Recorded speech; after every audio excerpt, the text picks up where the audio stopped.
வணக்கம்ங்க. பிறப்புக்கும் எல்லா உயிர்க்கும் சிறப்பொவ்வா செய்தொழில் வேற்றுமையான் இப்படின்ற திருக்குறள்ல இருக்க பிறப்புக்கும் எல்லா உயிர்க்கும் அப்படின்ற வரிகளை டிவிக்கு தனது கொள்கை அப்படின்னு சொல்லிட்டு தெரிவிச்சிருக்கு. நாம் தமிழர் கட்சியும் இதை பயன்படுத்துகிறாங்க. இது யாருக்கு பொருந்தும், யார் சரியாக இதை பயன்படுத்துகிறாங்க அப்படின்னு பார்த்தீங்கன்னா,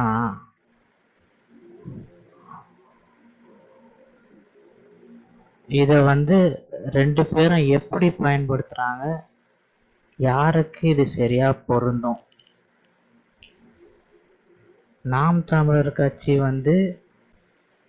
ஒவ்வொரு மேடையிலும் இந்த உலகம் மனிதர்க்கானது மட்டுமல்ல, அனைத்து உயிர்களுக்குமானது அப்படின்ட்டு சொல்லிட்டு இருக்காங்க. இந்த பிறப்புக்கும் எல்லா உயிருக்கும் அப்படின்ற மாதிரி ஒவ்வொரு முறையும் இந்த சொல்லிட்டும் அதை மேற்கோள் காட்டியும் பேசுகிறாங்க.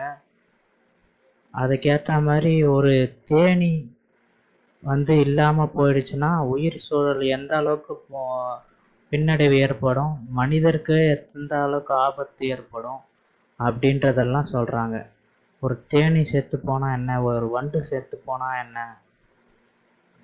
அதனால் மகரந்த சேர்க்கை நடக்காமல் போகும், அதனால் நமக்கு உணவு தேவையில பாதிப்பு ஏற்படும், இதையெல்லாம் விளக்கமாக சொல்கிறாங்க. இந்த பக்கம் டிவிக்கில் பார்த்தீங்கன்னா அனைவரும் சமம் அப்படின்றத மட்டும்தான் சொல்கிறாங்களே தவிர பிறப்புக்கும் எல்லா உயிருக்கும்ன்றது எங்கேயுமே விளக்கமாக சொல்லியோ அதை பற்றி எதனா பேசியோ பார்க்கவே முடியறதில்ல. மனிதர்கள் அனைவரும் சமம், அதனால தான் நாங்கள் பிறப்புக்கும் எல்லா உயிருக்குன்றதை வச்சுருக்கோம், சமூக நீதி, இந்த மாதிரி தான் பேசிகிட்டு இருக்காங்க. அப்புறம் பார்த்திங்கன்னா, நாம் தமிழர் கட்சி தொடங்குற ஆரம்ப காலகட்டத்திலிருந்தே இது பேசிகிட்டு இருக்காங்க. ஒன்றும் புதுசாக சொல்லலை. ஆனால் இந்த பக்கம் டிவிக்கு பார்த்திங்கன்னா எப்போவுமே இதை பற்றி பேசுறது கிடையாது.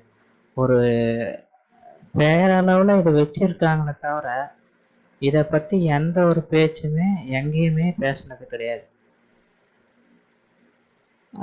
நாம் தமிழர் கட்சி பார்த்திங்கன்னா மேய்ச்சல் நிலம் எங்கள் உரிமை அப்படின்ற மாடுகளை, மலை மாடுகளை எடுத்துகிட்டு போய் மேய்ச்சிருக்காங்க, பல விஷயங்கள் பேசுகிறாங்க.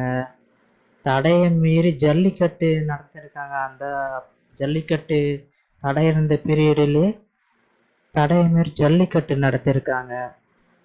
வேடந்தாங்கல் பறவைகளுக்கு வழக்கு போட்டிருக்காங்க. பனை விதைகள் நடுறாங்க, மரங்கள் நடுறாங்க. இந்த மாதிரி பல்வேறு செயல்பாடுகளை இந்த பிறப்புக்கும் எல்லா உயிருக்கும் அந்த சொற்களுக்கு ஏற்ற மாதிரி பல செயல்பாடுகளை செய்கிறாங்க. ஆனால் இந்த பக்கம் டிவிக்கு பார்த்தீங்கன்னா அந்த மாதிரி எதுவும் செய்கிற மாதிரியும் தெரியல.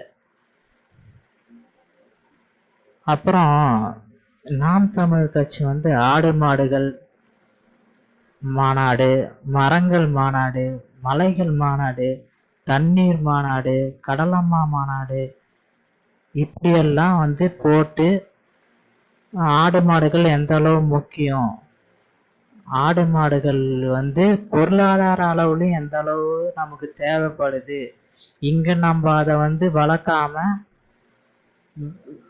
அடுத்த மாநிலத்திலேருந்து நம்ம வாங்கி அதை எடுத்துட்டு சாப்பிட்டுட்டு இருக்கோம், இதெல்லாமும் சொல்கிறாங்க. அப்புறம் மரங்களோட அவசியத்தையும் சொல்கிறாங்க. மரங்கள் எந்த அளவுக்கு அவசியம், மரங்கள் இருந்தால் தான் நம்மளால் உயிர் வாழ முடியும் அப்படின்றதையும் சொல்கிறாங்க. மலைகள் ரொம்ப அவசியன்றது சுட்டி காட்டி சொல்கிறாங்க.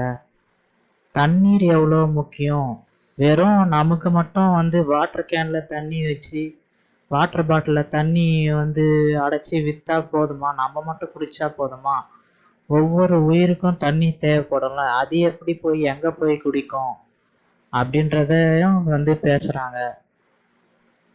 கடலில் மாநாடுன்னு போட்டு கடல்ல வந்து இந்த நியூக்ளியர் வேஸ்ட் எல்லாம் எடுத்துட்டு போய் போடுறீங்களே, கடல்ல குப்பையை கொட்டுறீங்களே, இவ்வளோ நாசம் பண்றீங்களே, அதை பத்தியும் பேசுறாங்க.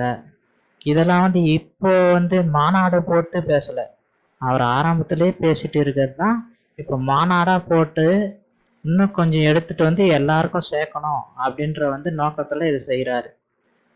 ஆனா இந்த பக்கம் டிவிக்கு பார்த்தீங்கன்னா இந்த இந்த நாம் தமிழ் கட்சி போடுற மாநாடை வந்து கிண்டல் பண்றாங்களே தவிர அது வந்து அதை பத்தி புரிதலோ எதுவுமே இல்லை. அந்த பிறப்புக்கும் எல்லா உயிருக்குன்றத வந்து சுத்தமா அவங்க வந்து மறந்துட்டு இவங்க போடுற மாநாடையும் கிண்டல் பண்ணிட்டு தான் உக்காந்துட்டு இருக்காங்க. எந்த இடத்துலையுமே இவங்க இந்த வரிகளுக்கு ஏற்ற மாதிரி எங்கேயுமே அவங்க நடக்கிறது இல்லை.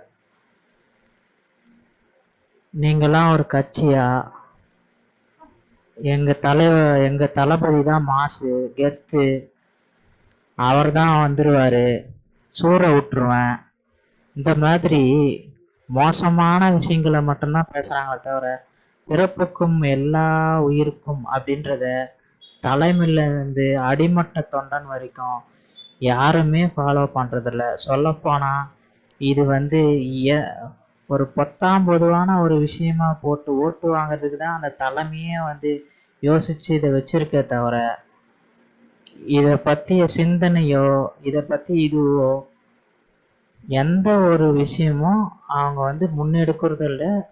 அதை பற்றி எந்த ஒரு கவலையும் அவங்களுக்கு கிடையாது.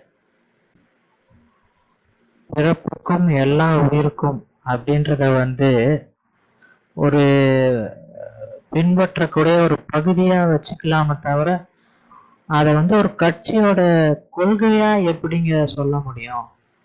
ஒரு கட்சின்றது எப்படி செயல்பட போகுது, எந்த வழியில போக போகுது, எப்படியெல்லாம் திட்டங்களை தீட்ட போகுது, இதையெல்லாம் அடிப்படையாக கொண்டது தாங்க கொள்கை.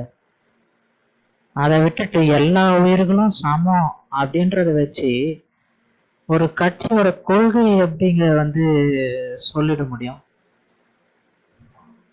கொள்கை இல்லையான்னு கேக்குறாரு. ஆமாங்க, இது கொள்கை இல்லை அப்படின்னா கில்லி படத்துல வர மாதிரி நானும் இல்லைன்னு தானங்க சொன்னேன் அப்படின்னு தான் சொல்லுவார் போல.